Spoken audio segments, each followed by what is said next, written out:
I still remember the look on my son's face when he realized I was standing in my own doorway. He had gone completely pale, like he'd seen a ghost. That's because everyone inside that house believed I wouldn't be back until Christmas morning. They were wrong. If you've ever had someone you love treat you like you no longer mattered, you're going to understand exactly how I felt.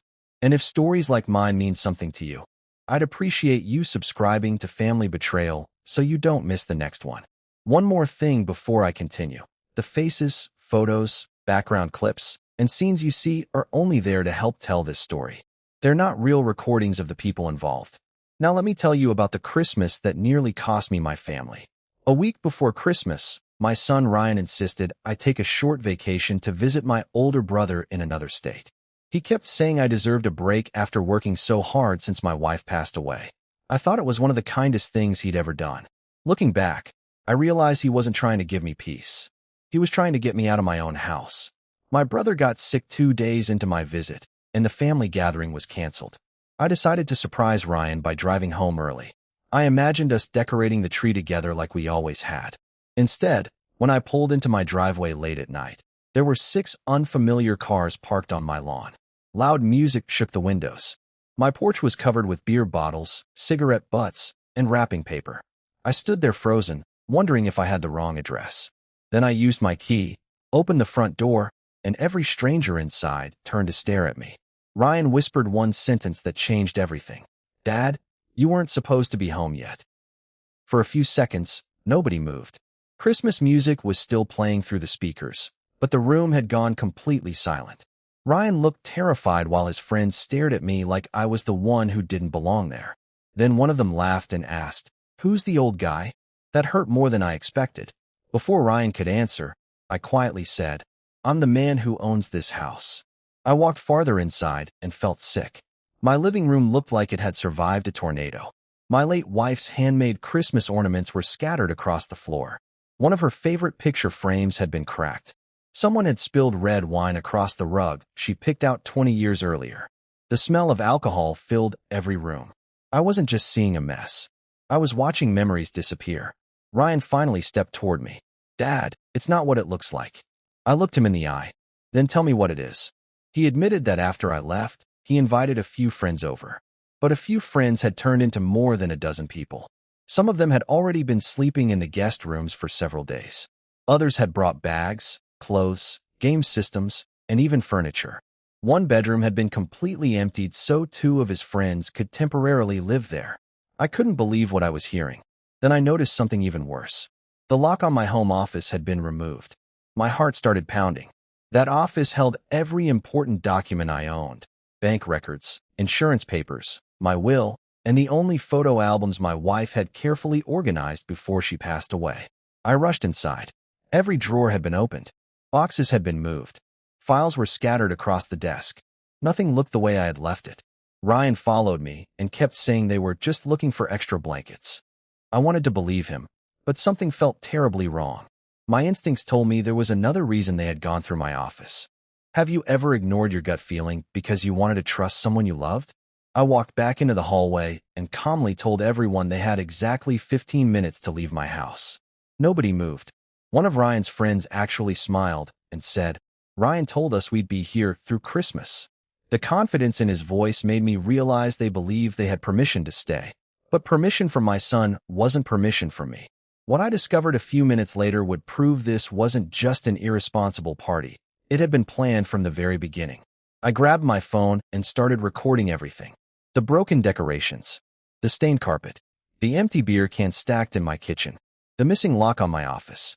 Suddenly, the smiles on a few faces disappeared. They realized this wasn't just an awkward family argument anymore. I was collecting evidence. Ryan pulled me aside and begged me to stop. "Dad, please. You're making this a bigger deal than it is." I looked at him and asked the question I had been afraid to ask. "What aren't you telling me?" He couldn't answer. Instead, one of his friends accidentally did. He muttered, "We already paid you." The room went silent again. I frowned. "Paid me? What are you talking about?" The young man looked at Ryan with panic written all over his face. Ryan closed his eyes for a second, knowing the truth had just slipped out. It turned out Ryan had been charging several of his friends rent to live in my house while I was gone. He told them he was taking over the property because I was planning to move away after Christmas. He even claimed the house would soon belong to him anyway, so there was nothing to worry about. I couldn't believe what I was hearing.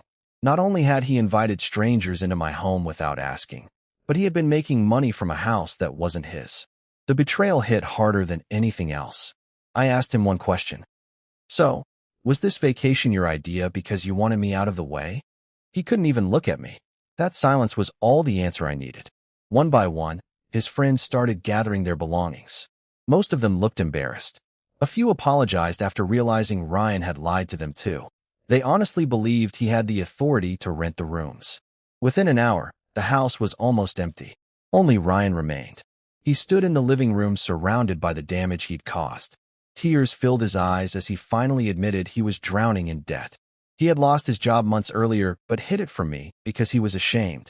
Instead of asking for help, he convinced himself he could secretly rent out my home, pay off what he owed, and replace everything before I came back. He thought he'd fix it all before Christmas morning. He never imagined I'd walk through that front door days early. I told him to pack a bag. He looked at me with fear. Are you kicking me out? I took a deep breath before giving him an answer that neither of us would ever forget.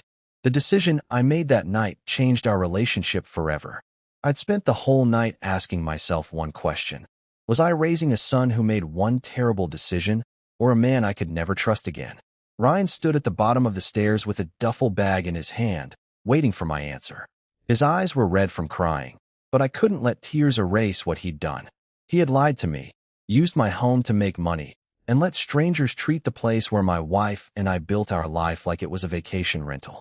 I told him, "You're leaving tonight.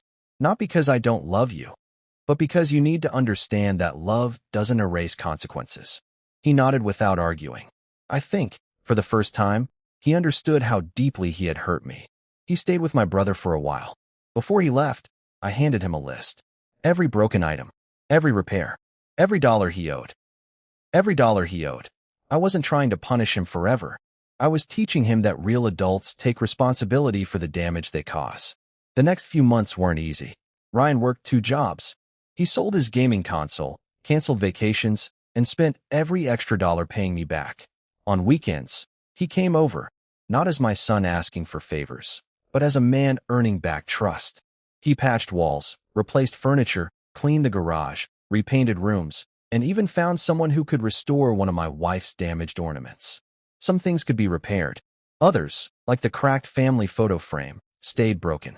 I kept that frame on my shelf as a reminder that trust, once cracked, is never quite the same. Then, almost a year later, Ryan asked if we could visit his mother's grave together. Standing there, he broke down. "I kept thinking about what Mom would say if she saw what I did," he whispered. "I wasn't just disrespecting your house. I was disrespecting everything the two of you worked for." That was the first apology that felt completely honest. I forgave him, but forgiveness didn't mean forgetting. It meant giving him the chance to become someone better. Today, our relationship is stronger because it was rebuilt instead of ignored. He never entered my home again without asking. He never borrowed another dollar without telling the truth. Most importantly, he learned that family isn't measured by what you're entitled to. It's measured by the respect you show the people who love you. Looking back, coming home early wasn't bad luck. It was the moment that saved both my house and my son from becoming someone he would have regretted for the rest of his life. If there's one lesson I've learned, it's this: trust is a gift, not an inheritance. Once it's broken, it must be earned back one honest choice at a time.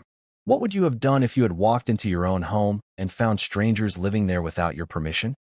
Let me know in the comments because I'd really like to hear your perspective. If this story meant something to you, share it with a friend or family member who believes honesty still matters. And don't forget to subscribe to Family Betrayal for more unforgettable stories about family, trust, and the moments that change our lives forever.